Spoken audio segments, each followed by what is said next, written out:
नमस्कार दोस्तों, आज हम बात करने वाले हैं कोरोना द अनटोल्ड स्टोरी के बारे में।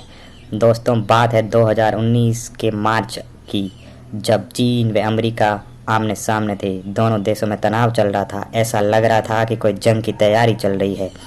अब बात आती है 2019 के नवंबर की, जब पहली बार कोरोना का नाम दुनिया के सामने आने लगा। लड़ाई दोनों देशों में जब भी जारी थी, जुबानी जंग चल रही थी। धीरे धीरे समय बीतता है और 2020 आता है। तब कोरोना दस्तक दे चुका था। भारत व अमेरिका में उतने हालात बुरे नहीं हुए थे, जबकि यूरोप, इटली व इंग्लैंड के हालात बुरे होने शुरू हो गए थे।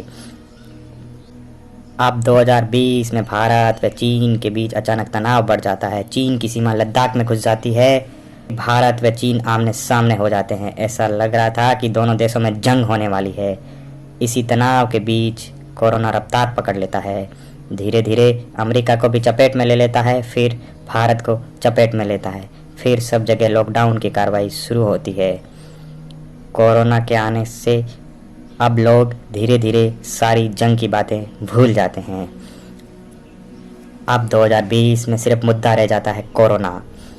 और जैसा कि आप जानते हैं, कोरोना की शुरुआत चीन के वुहान शहर से हुई थी। जैसे ही कोरोना दुनिया में रफ्तार पकड़ लेता है, दुनिया चीन पर सवाल उठाने लगाती है कि ये कोरोना एक चीन की साजिश है, ये वायरस चीन ने जानबूझकर फैलाया है, और कई तरीके के सवाल उठने लगे।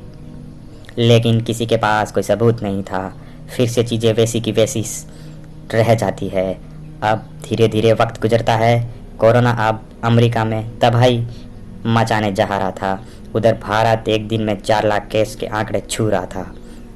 हम लोग सिर्फ 2 देश की बात करते हैं, अमेरिका व भारत। बाकी देशों की स्थिति सामान्य होने वाली थी और भारत व अमेरिका में कोरोना का कहर अब भी जारी था। दोस्तों, बता दें कि पूरी दुनिया में अब तक 16 करोड़ लोग कोरोना से बीमार पड़ चुके हैं, जिनमें से 33 लाख लोग मर चुके हैं।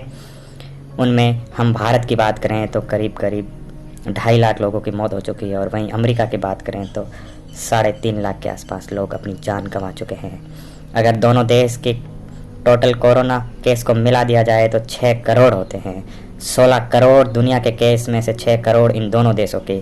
दोस्तों, ये कोरोना कई सवाल पैदा करता है। इन सारी स्थिति को देखते हुए जिस शहर से कोरोना निकला, वहाँ पर 6 से 8 महीने में हालात काबू हो गए, जबकि दुनिया में अब तक लहर चल रही है।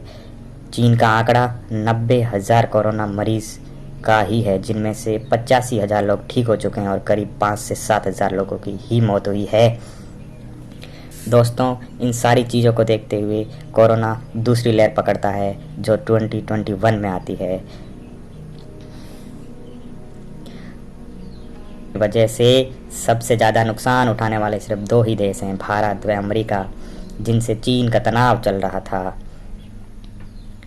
आखिर चीन ने ऐसा क्या किया कि आज पूरी दुनिया 2 साल के बाद भी कोरोना से जूझ रही है, जिनमें लगभग सारे देशों की हालात ठीक होने वाली है, जबकि इन 2 देशों की हालात खराब से खराब होती जा रही है। दोस्तों, दुनिया 2 साल से कोरोना का कहर झेल रही है। लोग मर रहे हैं, पूरी दुनिया में चीख मची हुई है। बड़े बड़े देशों की हालत ख़राब हो चुकी है, इकोनॉमी डाउन होती जा रही है। वहीं दूसरी ओर अमेरिका की एक एजेंसी CIA ने कोरोना पे रिसर्च करना शुरू किया, जिनमें उनको कुछ सीक्रेट डॉक्यूमेंट मिले। उनमें पाया कि कोरोना कोई गलती से नहीं, बल्कि ये एक टेस्टिंग बायो वेपन है। जी हाँ दोस्तों, ये एक जैविक हथियार है, जिस पर 2015 से काम चल रहा था।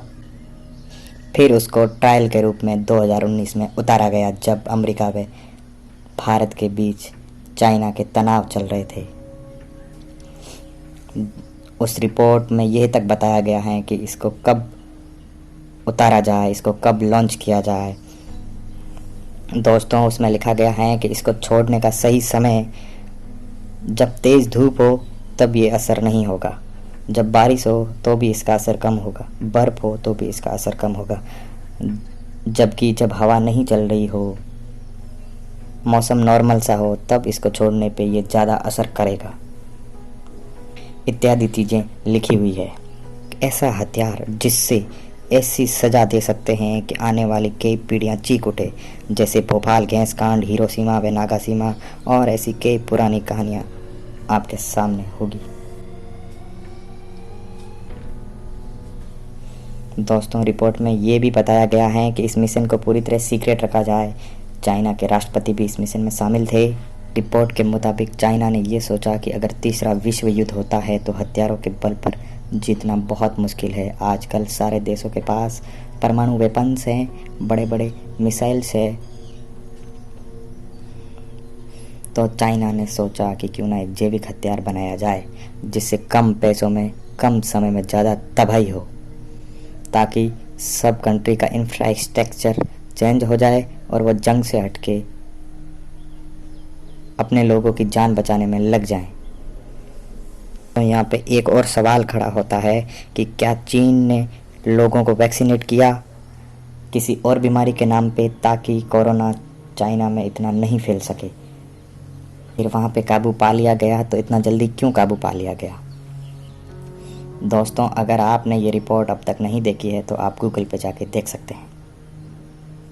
आपका इसके बारे में क्या राय है कमेंट बॉक्स में ज़रूर बताइएगा। ऐसे ही फैक्ट देखने के लिए आप हमारे चैनल को सब्सक्राइब कर सकते हैं और आपकी क्या राय है ये कमेंट बॉक्स में ज़रूर बता सकते हैं। धन्यवाद।